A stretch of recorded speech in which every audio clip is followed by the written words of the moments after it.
Hello, friends. Welcome to the very first episode of the Friend Plus Friend podcast. I am your host, Brian, and I'm super excited to welcome my longtime friend from high school, Henry Scott Smith. Thanks so much for being here. Happy to be here, Brian. Yes, I'm super excited and uncertain about where this podcast will go, but You are excited. You've been planning this for a couple weeks.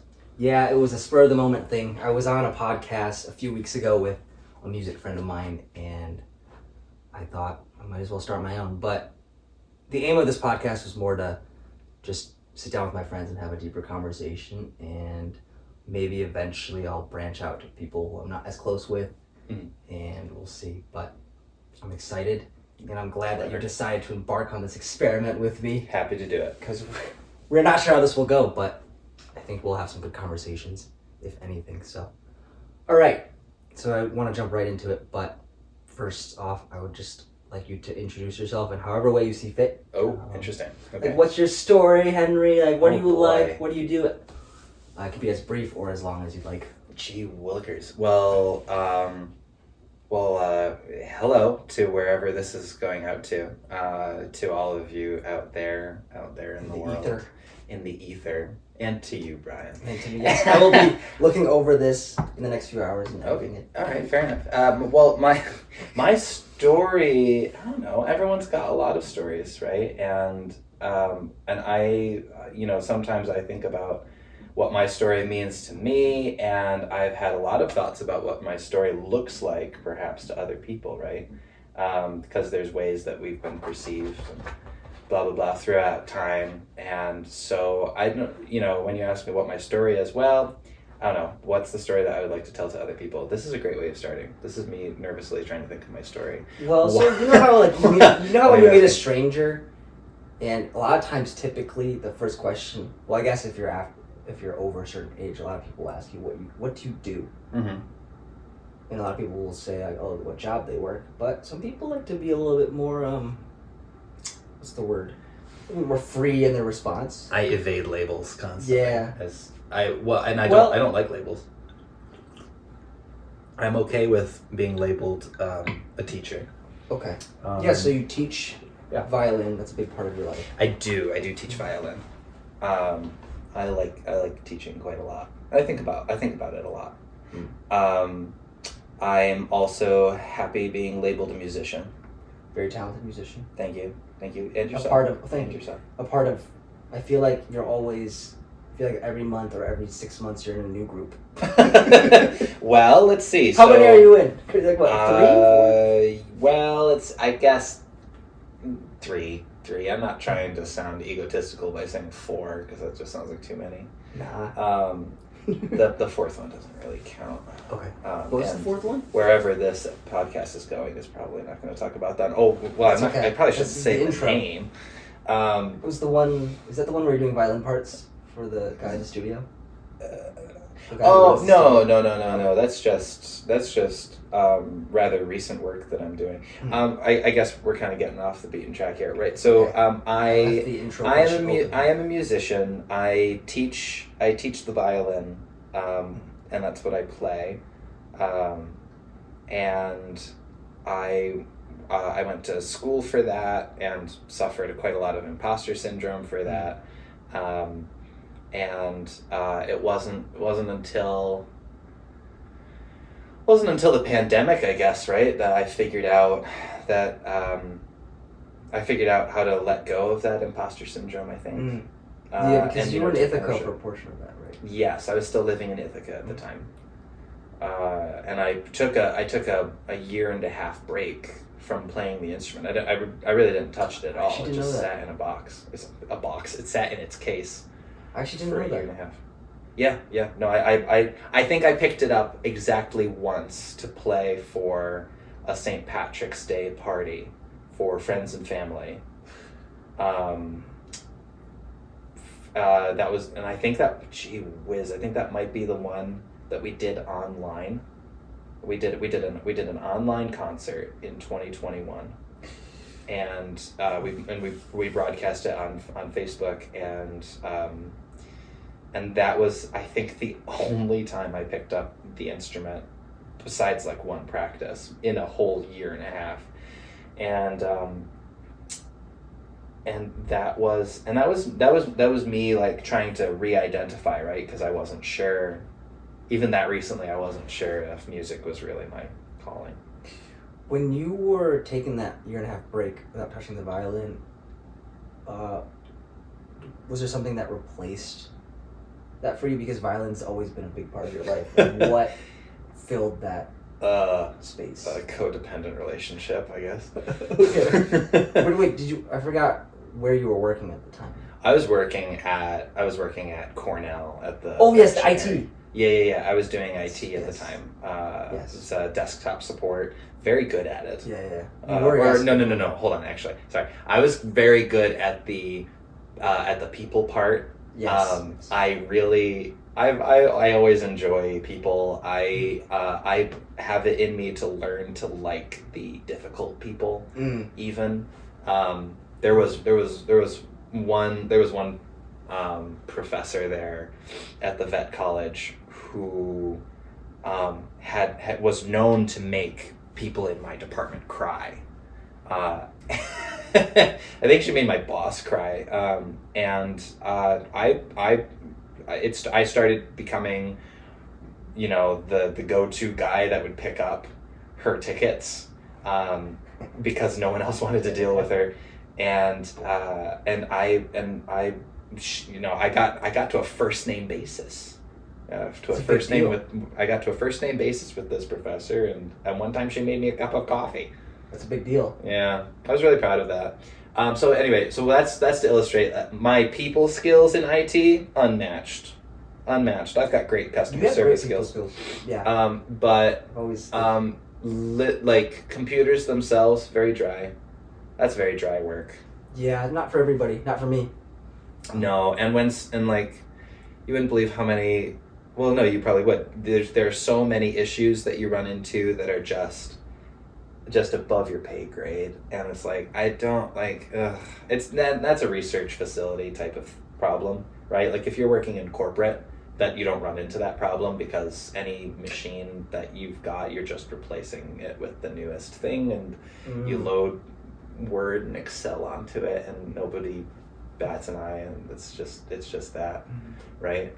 But we had hundreds of machines that were running Windows 95 because they had to.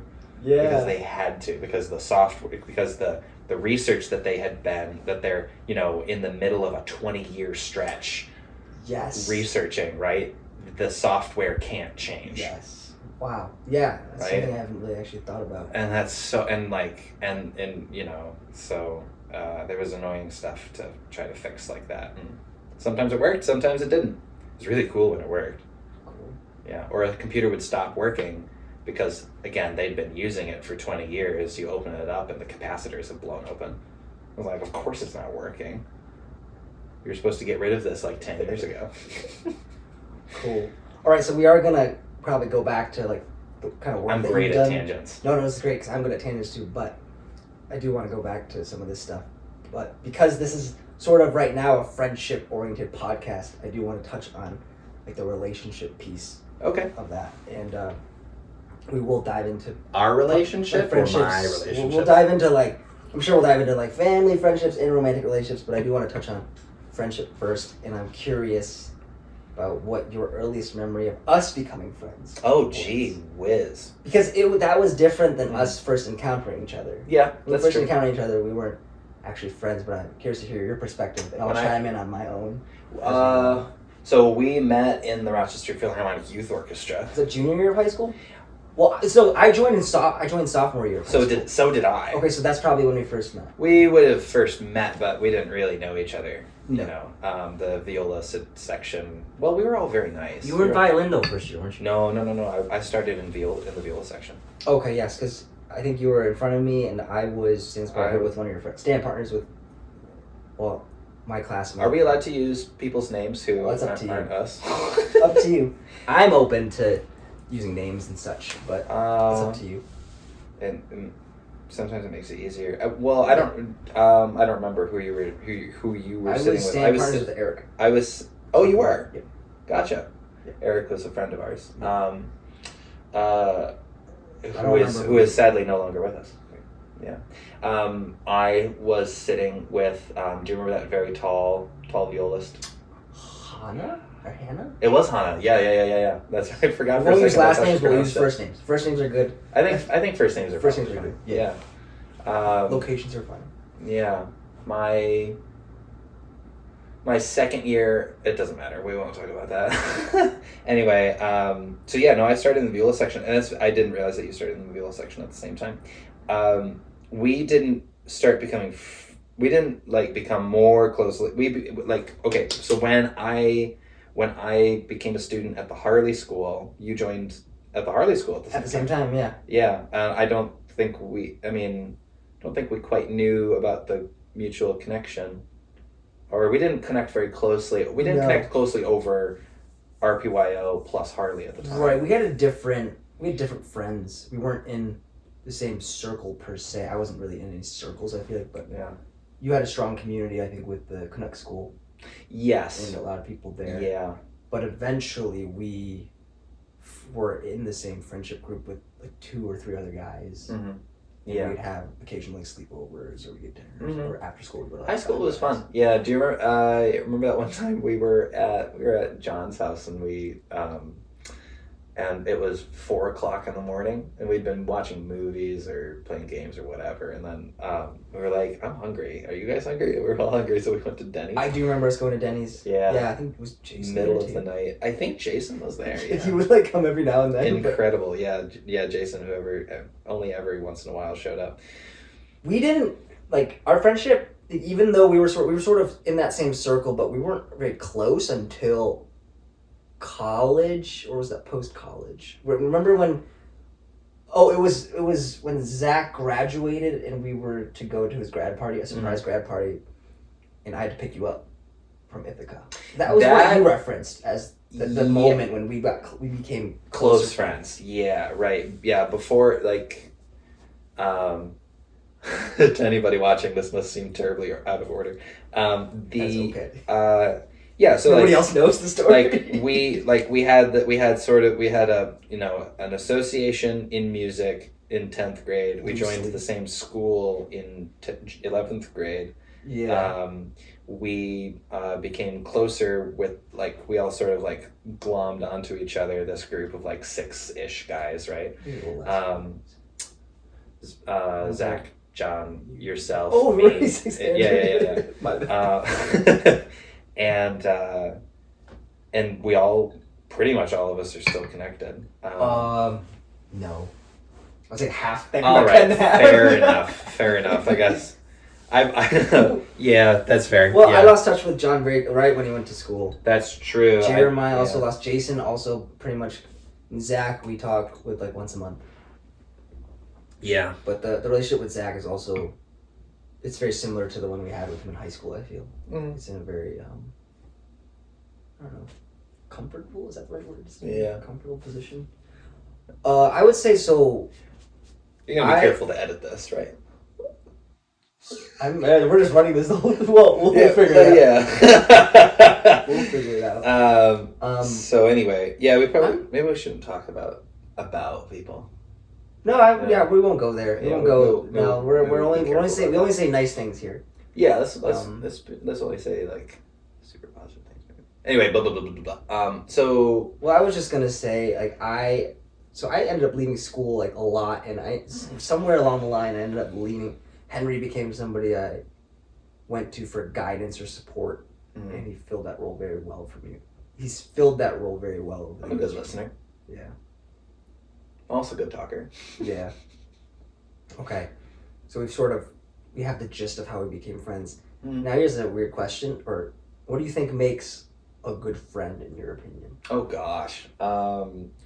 So to me, a good friend is somebody, I think one of the defining factors of any good relationship is reciprocity, right? There's a reciprocal exchange between two people. And I think that's the basis on which two people become friends, right? You know, it's not just I say something, you say something back. But it's also like, if I text you, do you text me back in a reasonable period of time, right? Like if you wait 8 hours, maybe, I don't know. This is tricky. Yeah, that's tricky, right? It's so context dependent. This is like, tricky. Like, and it's and like, but rather, you know what? No, here's what it is, right? Have you heard of and this is something that I haven't really researched. This is something that I heard about kind of recently. Have you heard about this concept of bids? That you throw out a bid to somebody, and how they answer your bid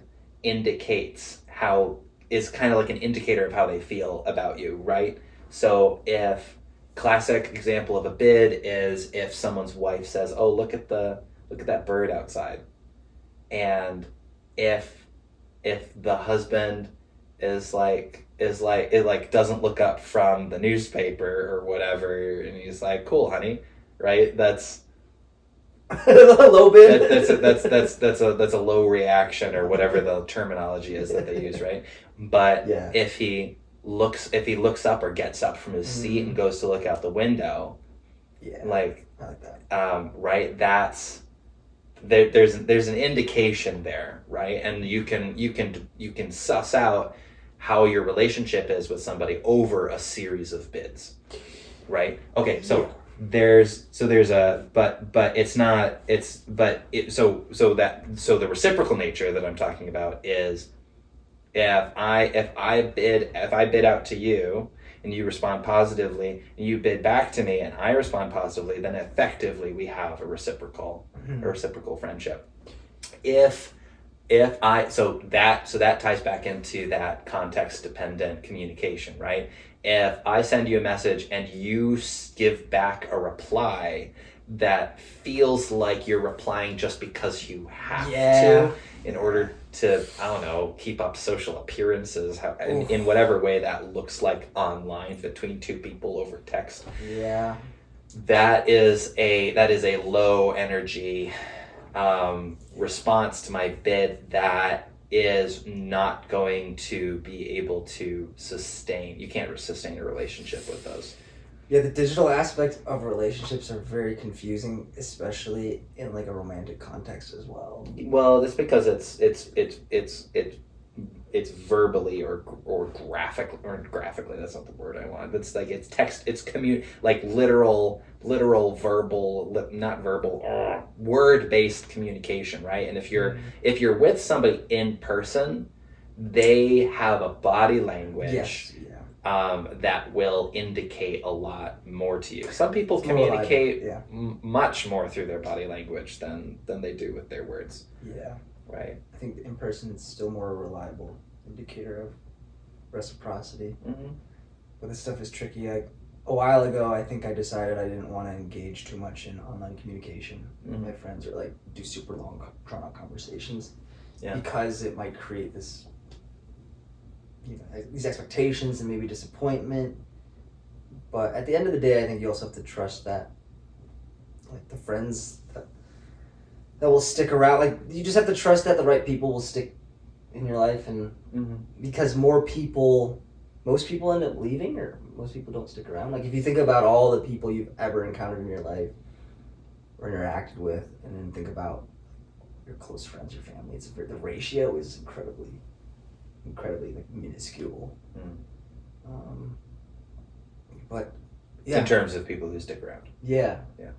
It's very, very small percentage. But so I do want to segue into some more of your backstory. Okay. Because I feel like I don't know, actually. I know snapshots of your upbringing, but I'm curious about some childhood memories. This could be from like 0 to high school. Curious about, I guess you can just list one positive and one negative childhood experience that you feel like stick out, that sort of have played a big role in shaping your view on life, on the world, yourself.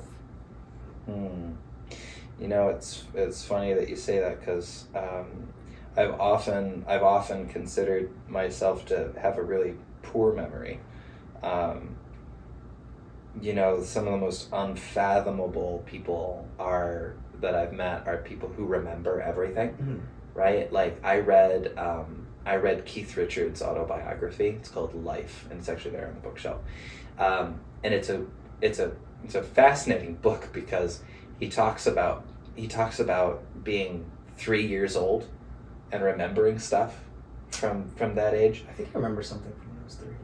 And some people, like I've got like very brief, hazy memory. When I mean brief, I mean I can see myself when I was 5 years old, small Henry, and I'm in my aunt and uncle's kitchen at a family party, and I think I had recently turned 5.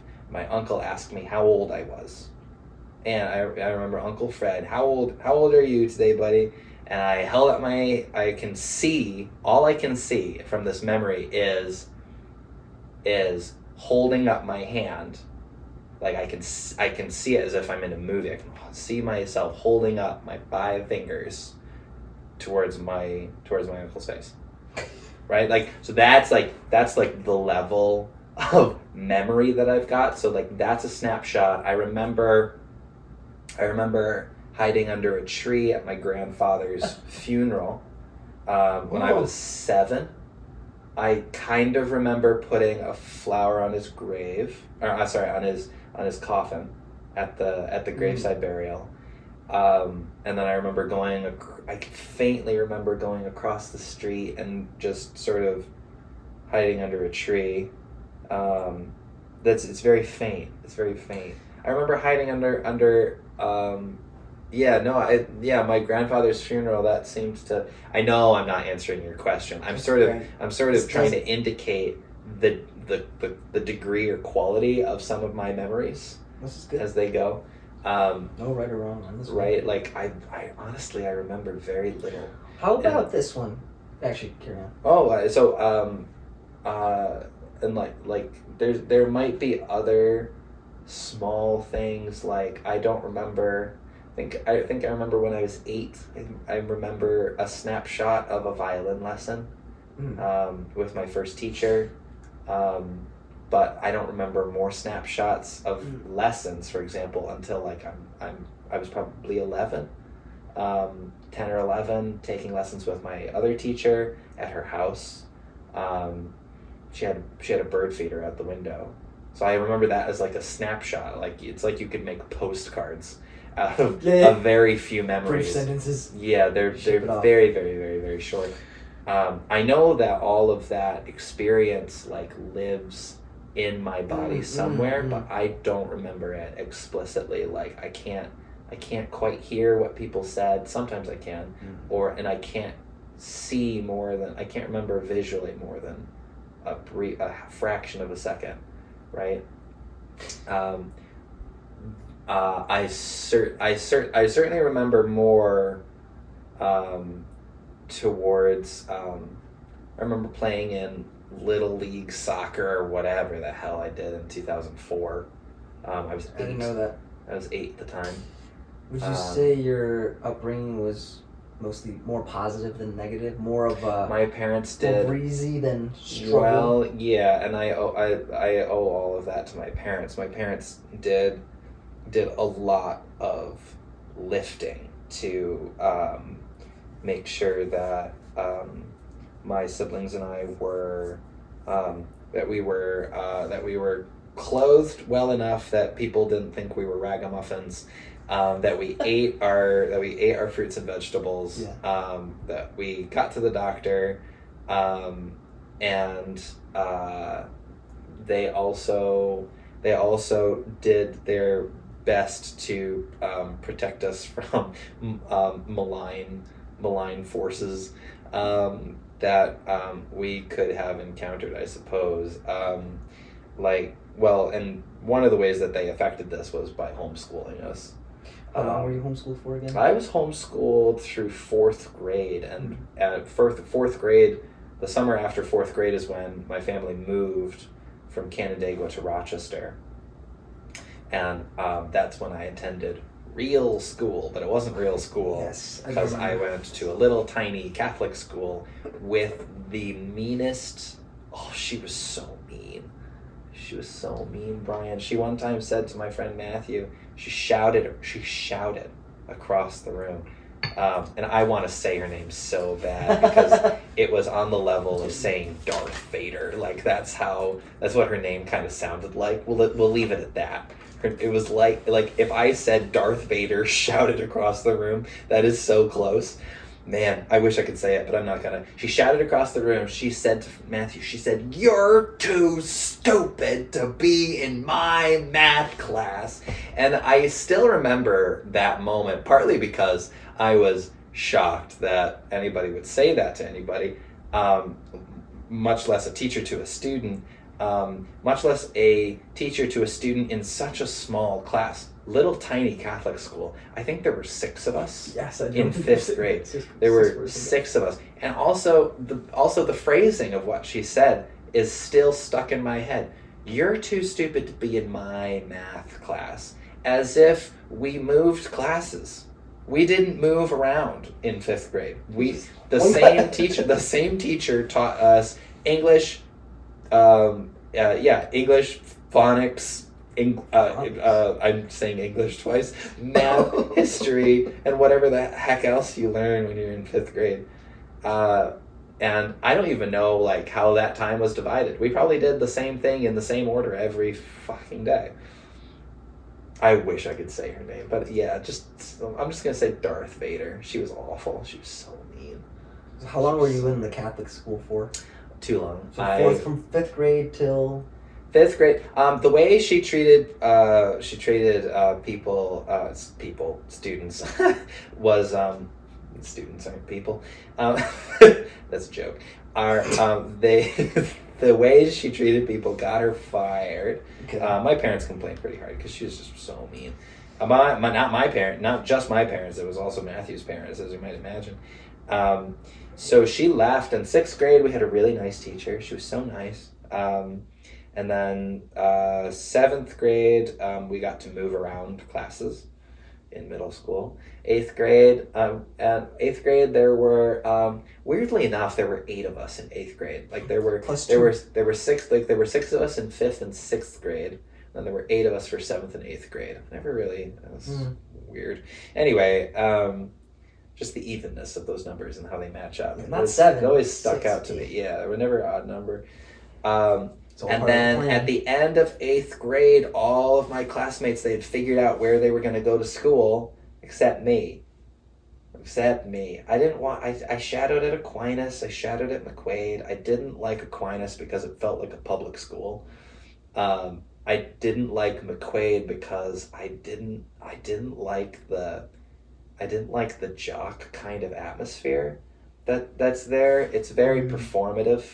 Like if you were ever to start a theater school for men pretending to be assholes, you could make it out of McQuaid Jesuit. Funny story, when I was in high school and I had a Y membership to the it's no longer there, but it was the YMCA past the Pittsburgh Village. There used to be a guy from McQuaid that would go there and play, and he describes exactly what you're referring to. He seemed kind of cocky, and he had, jockey. Yeah. But I could sort of, even at that age, I could sort of see through the facade. Like deep down, he didn't seem like an a-hole. He seemed like a nice dude, but I could see that. There's a performative aspect to it, right? Yeah. And it's driven, and I'm being somewhat mean, somewhat facetious, I suppose. I think the facade is driven by the personality of these football kids who think they're all that. Also, Catholic money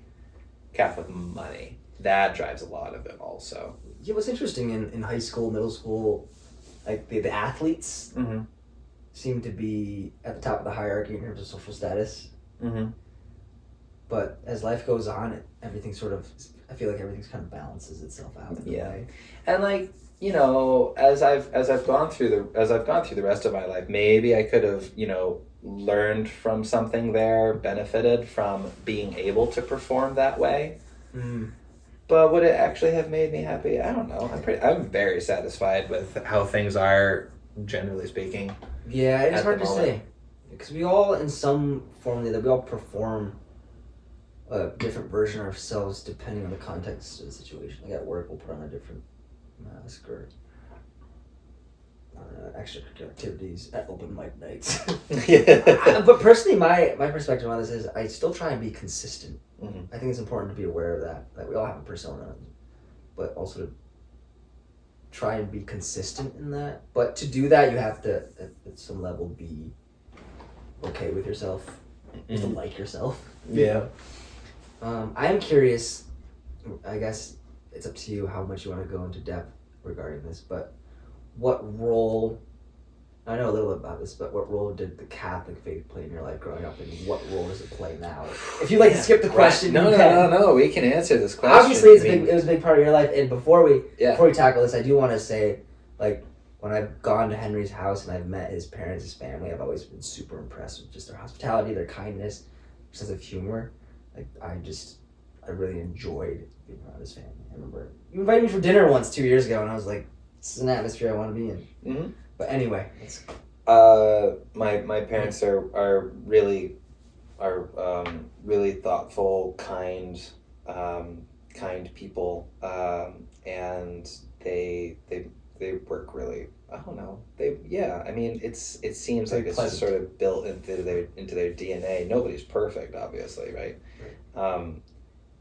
And it can be really tempting to like romanticize your parents. Right? Or at least it's been a temptation for me and for, I imagine, other members of my family, although I've never talked to my siblings about this, to romanticize them, right? There's no indication in the romantic view that, like, you know, they struggled, right, to make the relationship work, or if they ever fought, or because if they did fight, they had, I believe my mother told me once that she and my father had agreed not to fight in front of the kids. I'm not really giving you a good indication. I'm sorry. I'm actually forgetting what your question was. You're good. My question was the role Catholicism played in your life growing up, and what the role plays now. Right. Okay. Gotcha. And yeah, parents were a tangent. Okay. So yeah, they're part of it. I used to be neck deep in you know, Catholic practice. Went to a tiny Catholic school where I learned Latin.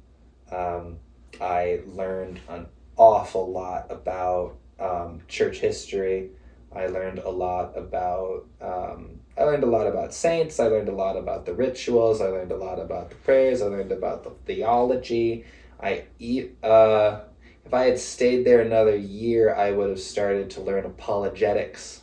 The religion teacher was very proud of his course on apologetics that he had written, I don't know, whatever. I say it somewhat dismissively, but Mr. Lusky was a very sweet man. I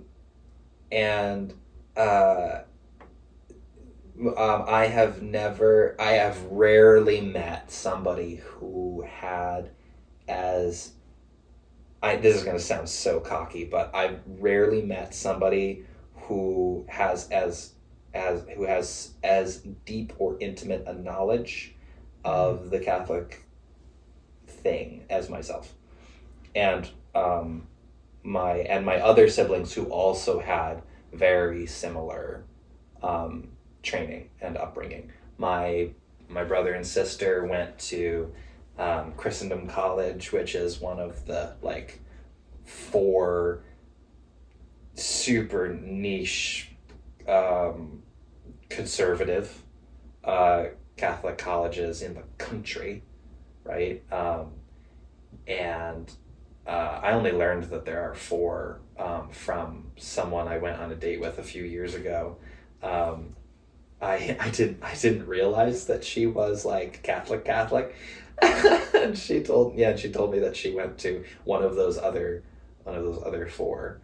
I thought, oh, ooh, interesting. Want to be part of that? Yeah, no. Anyway, so. What role does it play for you now? Yeah, sorry. Thanks for keeping me on track. A part of the reason that I'm going on a couple of really big tangents at the moment is because it was so pervasive throughout my life. Yes. It was heavily, and I say was because I don't practice anymore, as you know. I sing the music. That's the extent of my practice. It was so pervasive throughout my life. It was tied into my political beliefs at the time. Right. I've already indicated conservative stuff, right? So the family I grew up in was very conservative, very religious, nothing insane, right? Like I feel like a lot of the time when you hear about families that are like this, like it conjures up images of women who wear skirts that go down to their ankles, and they wear the mantilla, that's the lace that covers their heads, and the men have insufferable senses of humor and wear ties. That is and that describes that describes the attendees of a symposium that I attended a couple years ago. But we'll get there. That was for music, so it was different. We'll talk about we'll get there. So it was tied into my family. It was tied into my politics, and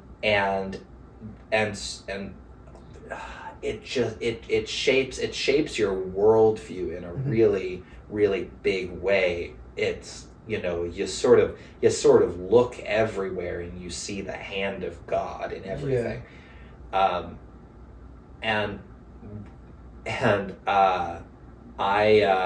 made the fatal mistake of falling in love with somebody through music who she wasn't Catholic. Her parents, in fact, are pastors, and for a Protestant church down in Henrietta. We shan't use any names. Yes, that person. So yes, you fell hard for her. I fell so hard, Brian, and she once, at one point, in the very brief period in which I dated her, she said to me, "Oh, Henry, if only you weren't Catholic, this would work." No. Which is the single greatest piece of psychological damage I have ever taken. I'm pretty sure that's the... Yeah, that messed you up. Oh, yeah. Well, yeah, it did, because shortly after that, when she broke up with me, it was, I was so distraught. It was because we got along so well, and it wasn't until years later that I learned that it was because her dad told her to break up with me, and that we can talk about that more later in a little bit. Sounds kind of like a movie. It was awful. Because she would keep reaching out to me. She would keep reaching out to me over the ensuing 3 years. It was always out of the blue. It was always out of the blue. And I think more than once I said, "Please don't text me." Because it just brings those feelings back up to the surface. Just don't text me anymore. Oh my God. Man. But anyway, so she said, "Oh, if only you weren't." So that started, when she said that, it started, sorry, not when she said it. After she broke up with me, that's the sound of her saying that was still ringing in my ears. And it started this cacophonous avalanche of thoughts in both directions, right? On the one hand, I had these borderline self-loathing thoughts of, if I'm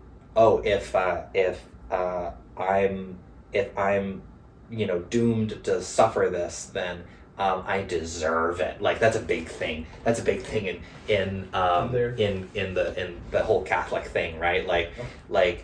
God sends suffering to his toughest warriors, right? It's like, oh, I've it's fucked up. It's like, oh, I've been good, so therefore this suffering is doing something for me, for my future, or something, or for the poor souls in purgatory. Something like that. But in reality it's hell, but we'll talk about that another time. It's the cliche, like the most important lessons are learned through the biggest trials, or I don't know. Fuck that. Who knows? So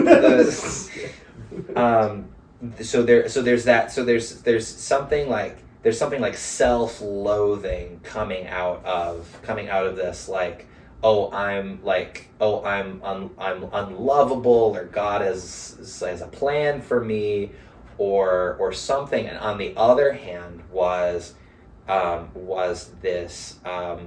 this drive to get deeper in, right? It's kind of like I don't know, that I was like a tick in the Catholic faith, and if I just burrowed in deeper, I wouldn't get plucked out by the smoke or the credit card or whatever you use to get a tick out, right?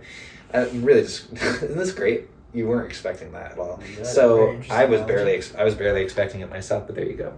That's the story. So that was I'm sorry, I'm not done with my story. So that was a turning point for you in terms of huge. Were you starting to break away from the faith?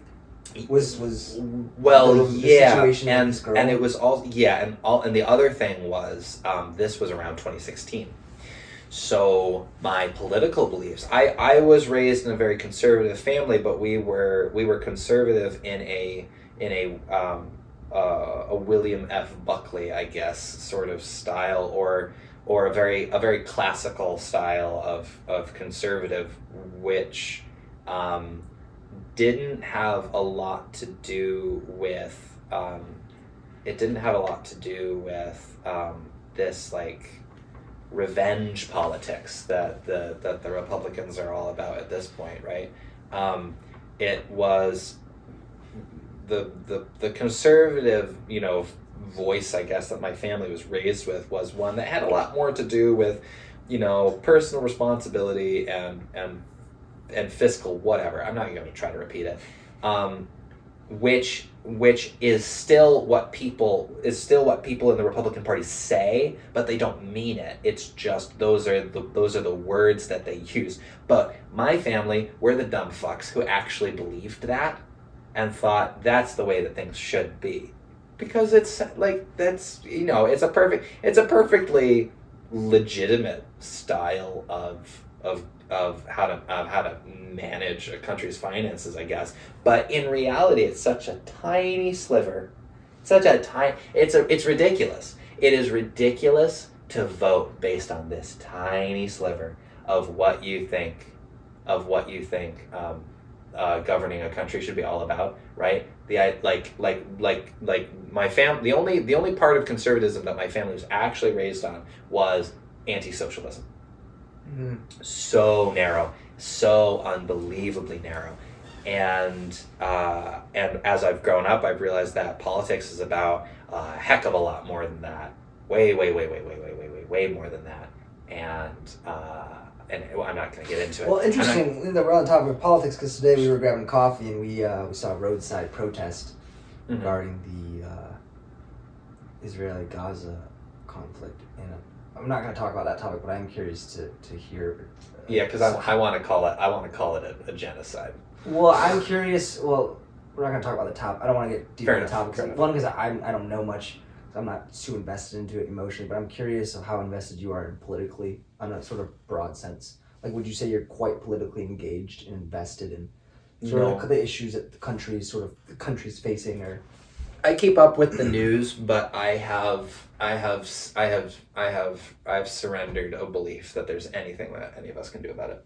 So, well, I guess I don't know if this is too touchy for you. So, when the election season comes out in November, will you vote? Yeah. Okay. Yeah, we have two terrible choices coming down the road in front of us. There's literally nothing There's literally nothing to be done about the fact that we have two terrible choices coming down the road. Mm. But I am going to go with the people who are able to include voices that I agree with rather than fascists. Okay. So I do want to... That's how I feel. All right, so I do want to sort of start to end this soon, but we'll definitely have...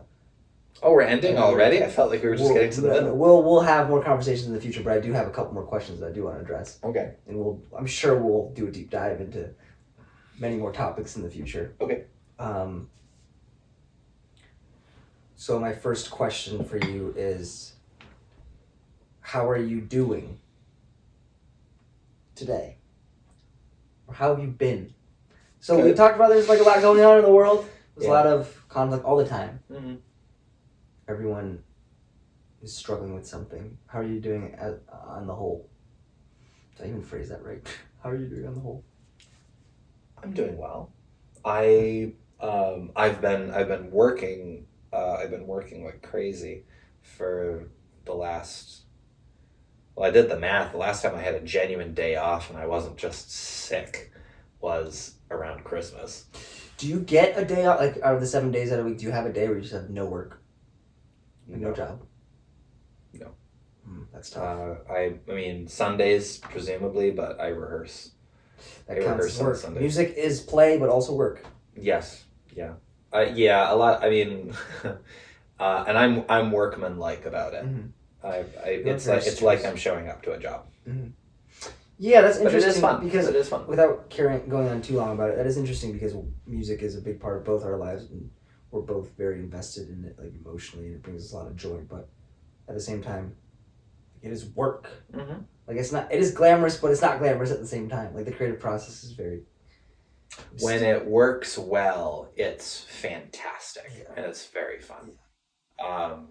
It's just a joy to be around people who get what you want to do, and they want to do the same thing. Ugh, that's awesome. Yeah, like right? having musical chemistry, or just chemistry in general with people, it's quite rare. And when you stumble upon somebody or multiple people who you have chemistry with on whether it be personal or like musical or work, it's just that's just what life's all about. I feel like cliche something. Like I've got a band where, you know, we talked about I'm in 3 bands. I'm in one band where things are really humming along, and we all get each other, and we all want to do the same. Irish things. Lassies, right? This is the Irish Lassies, yes. And we shan't name these other two. One of them, I'm kind positive only. Yeah, one of them I'm kind of along for the ride. Yeah. And things sometimes work and sometimes don't. Are you getting paid? I get paid. I get paid for everything. Okay. I don't do free shit anymore. That's good enough reason to stick. Oh yeah. I mean, like if I mean, rehearsal is an investment of time. But if it yields consistent gigs where I'm getting paid $100 for a couple hours of work, I'm fine with that, right? Like that's. And you're around people, and there's a social aspect to it, and you never know who you might meet or interact with. Yeah. That could also springboard into something else. Mm-hmm. Yeah. Right. And I. So anyway, this one band I'm along for the ride. Some things they often work, and the people are really supportive. Another one, it's pretty clear that the group hasn't quite found a common vision of what we want to sound like, and crossing that with what we're able to do, right? Yeah. There's an equation, right, where that works. Yeah, right? That's a process that takes time. It takes time, and it also takes some bravery to step away from what you've heard to what you can play. That's a huge difference. the Lassies, we were quite lucky that the music that we had heard and what we could play matched up. We could do what we heard, and we played mainly traditional music, which gives you a lot of leeway for getting away from what you've heard and making it your own, which is pretty cool.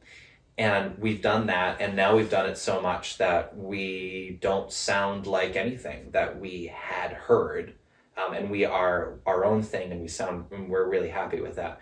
This other band, where we haven't quite found that vision yet, we're not able to do this.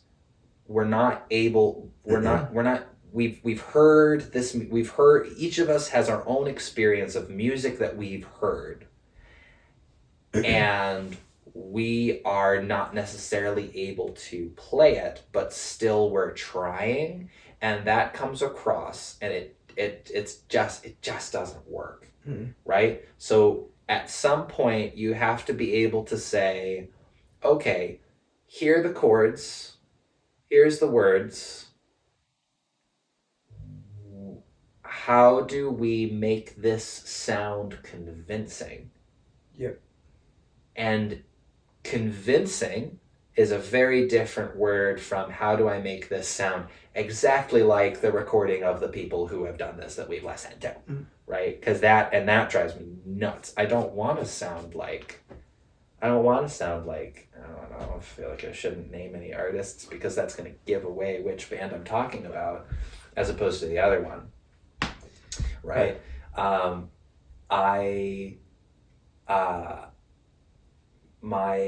My goal is to show up and make good music, have good energy, don't lose it, for every 3-4 minutes, right? That we've got it, right? It's tough. Yeah. When you're in a group, and you're in a band, to all be on the same page. Bands fall apart, so it's so common. Mm-hmm. Bands fall apart. Just lack of, you don't share the same creative vision or egos. And music's kind of interesting in that sense where you're serving the song, which is this like ethereal thing. Yeah. You put the song before you, essentially. Mm-hmm. Yeah. Yeah. It's kind of the fun part to of call it, on something in you. Yeah. Right. Yeah. So that does kind of segue into my final question. So This question I got from Brandon Stanton. I don't know if you're familiar with Humans of New York. Do you remember that? Yeah. So he's the guy in charge of it, and he came to Penn State to speak a couple times. And I saw him speak. It was a free lecture a couple years ago, and he was essentially giving examples of the kind of questions he asks the strangers when he approaches them on the street. And his question was, so I'm going to throw it at you, what is one challenge you're currently facing? The challenge I'm currently facing is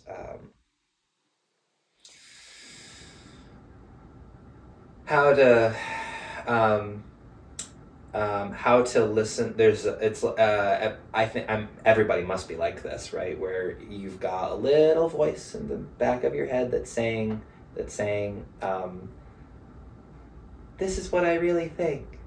And listening to that voice and saying that instead of listening to the sort of the floodgates that just sort of like slam down, which is all of the reasons that maybe you shouldn't say the thing that you're going to say, right? And I call listening to that voice and saying what that voice is saying, I call that direct communication. We've talked about that. Right? Is that the same as telling the truth? Whose version of telling the truth are we talking about? I don't know. We're talking about When you said that, I thought about Jordan Peterson's, one of his rules. He's like, don't lie, tell the truth. Yeah, tell the truth or at least don't lie. I'm almost embarrassed that I can quote that. Our conversations have been cut a little short, so like I haven't had a chance to talk about yet how Jordan Peterson influenced. No, let's go there. Let's go there. Well, it would be too far off topic. Okay.